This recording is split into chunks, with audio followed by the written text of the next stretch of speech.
Well, there's been another fuck up. The truth is, I wasn't even going to cover this. I've seen everybody arguing online. We've got half the people defending Mia Ballard. We've got half people attacking her. But for me, I've already covered AI authors, and Mia Ballard I just find kind of mediocre. And I know I'm going to get backlash for saying that, but it's true.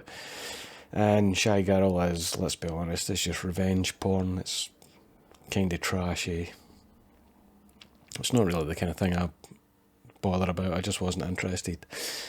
But the publisher and all of the mistakes that they made that led up to this, that's interesting to me. First of all, the publisher, it was Orbit. What they done was they actually looked at the metrics on Goodreads and the engagement on TikTok or BookTok, and they decided, let's try and cash in on this kind of viral hit. Now, there's a couple of problems with that. First of all, Goodreads and BookTok are terrible metrics to measure the quality of a book, because in both cases, a huge amount of readers, and I use the term loosely, it's gamified, particularly in the case of Goodreads. People are trying to get through as many as they can in a year. They want to click that finished button. So there's this culture of really just skimming through the book until they reach a certain trope or whatever it is that triggers that dopamine hit for them, and then they'll read that bit. Like all of the writing in between doesn't matter. It doesn't matter. And on BookTok it's very much the same. Many readers will just skim through the writing. Essentially they just view it as filler. They're not even reading. It's like a search engine for tropes. That's it. Yeah, so terrible metric, I would say, to measure the quality of a book. And that's what they went on. They were trying to capitalise on that audience that was already there, I guess. So yeah, terrible mistake. The second mistake they made was not actually going through an editing process, clearly. When people, even before she was actually signed, people were looking at the self-published one for months and months and saying, this is very clearly AI. And readers that are actually properly reading it, they're going to spot it. I mean, I've told you guys before how obvious it is when you actually know what you're looking for. The M dashes, the tyranny of three, and all of that. Yeah, and it was found out that, what was it, I think something like 78% of the book was AI written. So I think the biggest issue for Orbit was actually more about they didn't actually own the rights, because in America you can't own the rights to AI written work. Essentially what Mia Ballard has done is she's sold the rights to something that she didn't legally own in the US. So the publisher panicked a little bit and pulled the book. And Mia Ballard, her reputation is in the toilet now. Now, whether she actually did use AI or whether she's just a fucking terrible writer, who knows? Again, I don't really care that much. But the AI detection software, despite what people are saying, is actually pretty good.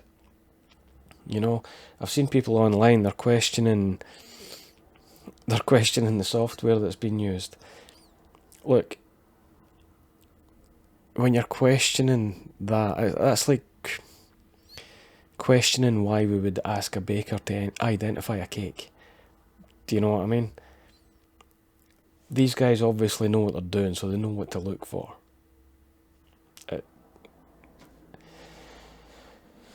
But yeah, I'm interested to know. Do you guys think... Oh, actually, before I forget, things have actually progressed a little bit since, haven't they? Because now she's brought in a lawsuit. She's actually suing the publisher for, I think, $1 million. Personally, I think it's going to get thrown out of court. I think what she's doing there is just trying to save face and try and claw back some of the reputation that she had, because why would she file a lawsuit against the publisher if she wasn't innocent, right? That's my opinion on that. But I want to know what you guys think. Do you think that she's just a terrible writer and she didn't use AI?